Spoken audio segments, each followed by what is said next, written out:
Gosta de histórias de terror? Então você precisa ler A Hora do Lobisomem, de Stephen King.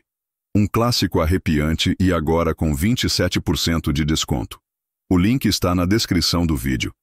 Aproveite. Boa noite.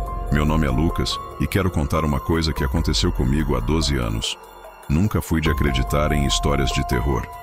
Sabe como é, né? Aquela coisa de assombração, lobisomem, bruxa. Sempre achei que era só invenção para assustar criança ou animar festa de fogueira. Mas naquela noite de 2013, eu e meus amigos vimos algo que nunca mais conseguimos esquecer. Algo real. Algo que nos assombra até hoje. Era um sábado de julho. O frio cortante fazia a gente se encolher nos casacos enquanto caminhávamos pela estrada de terra que levava até a casa do Vitor. Ele morava numa chácara afastada da cidade, cercada por mato por todos os lados.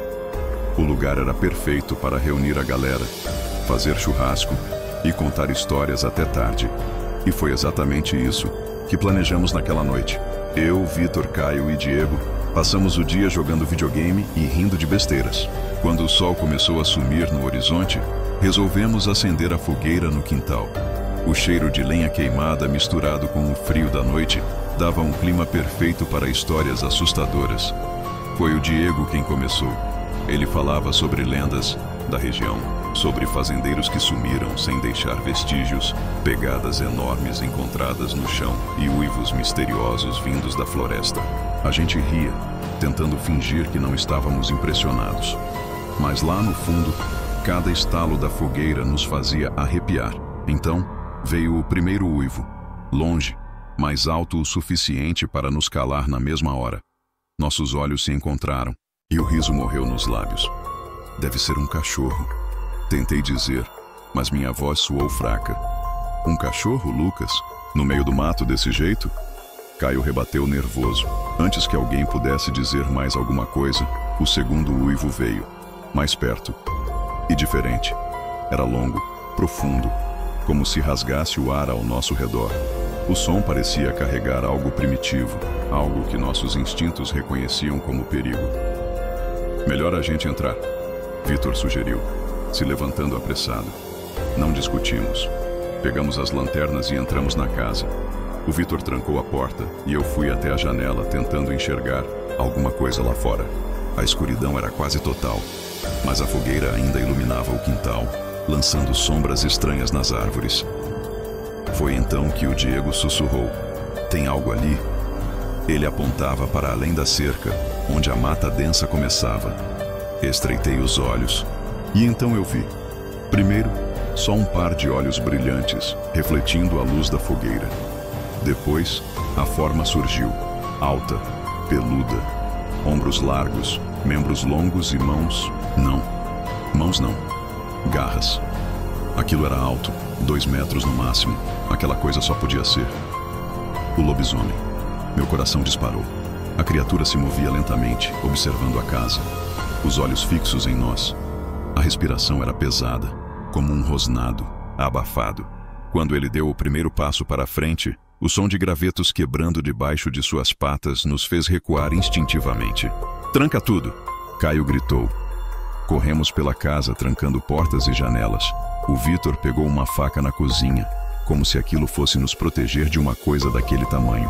O Diego tremia e segurava o celular, mas não havia sinal. Estávamos completamente isolados. Do lado de fora, ouvimos passos, lentos, arrastados. O peso da coisa fazia o assoalho da varanda ranger. Então veio o som mais assustador de todos, a maçaneta girando. Ele queria entrar. Meu corpo congelou. Sabíamos que a porta estava trancada. Mas e as janelas? E se ele conseguisse arrombar? Um baque forte fez a madeira estremecer. Depois outro. E outro. Ele estava testando a resistência da porta. Caio soluçava de medo. Vitor segurava a faca com as mãos tremendo. Diego rezava baixo. E eu só conseguia pensar que aquela coisa não era humana, nem animal. Era algo que não deveria existir. O tempo pareceu se arrastar. O lobisomem continuou tentando entrar por alguns minutos que pareceram horas. Mas então, do nada, parou. O silêncio. foi pior. Não sabíamos se ele tinha ido embora ou se só estava esperando a gente cometer um erro. Ficamos ali, imóveis, até que o sol começou a nascer. Só então tivemos coragem de abrir a porta. Não havia sinal dele, mas havia pegadas enormes que iam da porta até a floresta. A partir daquele dia, nunca mais duvidei de histórias de terror, porque eu vivi uma.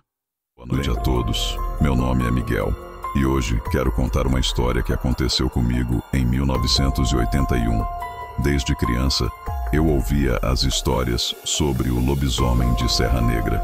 Diziam que ele vagava pelas matas fechadas da região, aparecendo apenas nas noites mais escuras atrás de alguém que pudesse ser sua próxima presa. Mas eu nunca acreditei nessas histórias, até que vivi meu próprio pesadelo naquela madrugada. Era uma noite abafada de outubro. Eu tinha 22 anos e morava em um pequeno sítio com meus pais e minha irmã mais nova. Como de costume, passei o dia ajudando no sítio e, ao cair da noite, fui até a cidade para encontrar alguns amigos. Serra Negra era um lugar tranquilo e eu não tinha motivo para temer nada. Voltei para casa tarde, por volta da meia-noite. A estrada de terra era longa e cercada por árvores altas que formavam túneis sombrios sob a luz fraca da lua. Eu pedalava minha bicicleta devagar, aproveitando o silêncio da noite, quando ouvi algo estranho. No início, pensei que fosse o vento balançando os galhos, mas logo percebi que havia algo mais. Passos, pesados e ritmados, acompanhando meu ritmo. Meu coração disparou. Olhei para trás, mas só vi escuridão. Apressei a pedalada, tentando ignorar o medo crescente, mas os passos também aceleraram. Foi quando ouvi o primeiro rosnado, grave, gutural, vindo de algum ponto à minha esquerda. Meu corpo gelou. Não era um cachorro, não era um homem. Era algo diferente. Tentei manter a calma, mas o pânico começou a tomar conta de mim. Os passos agora eram uma corrida, e então eu o vi.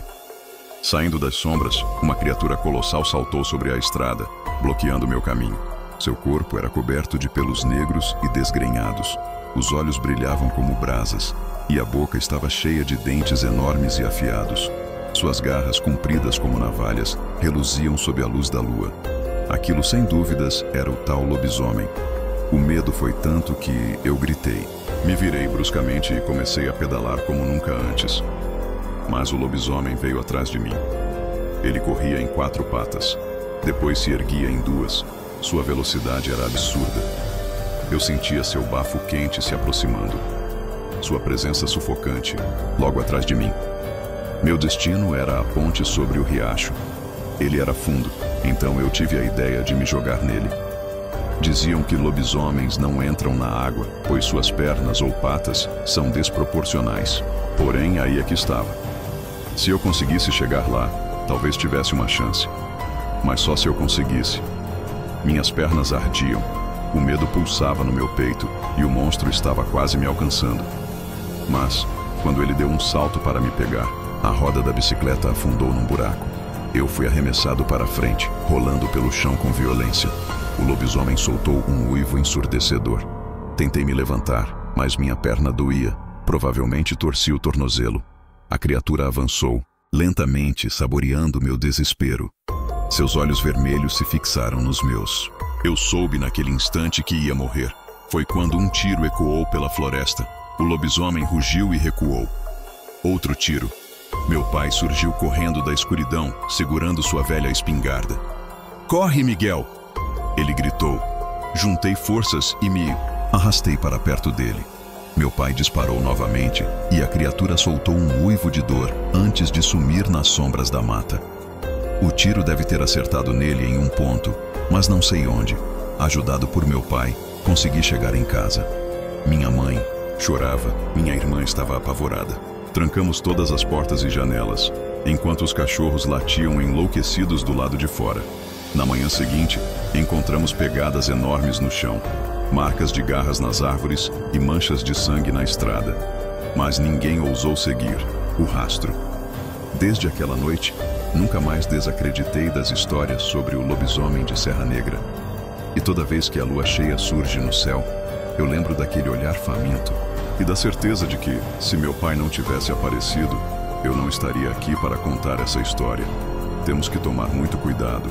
Às vezes, o que achamos não existir pode estar muito perto de aparecer bem na nossa frente, e isso pode acabar gerando uma tragédia.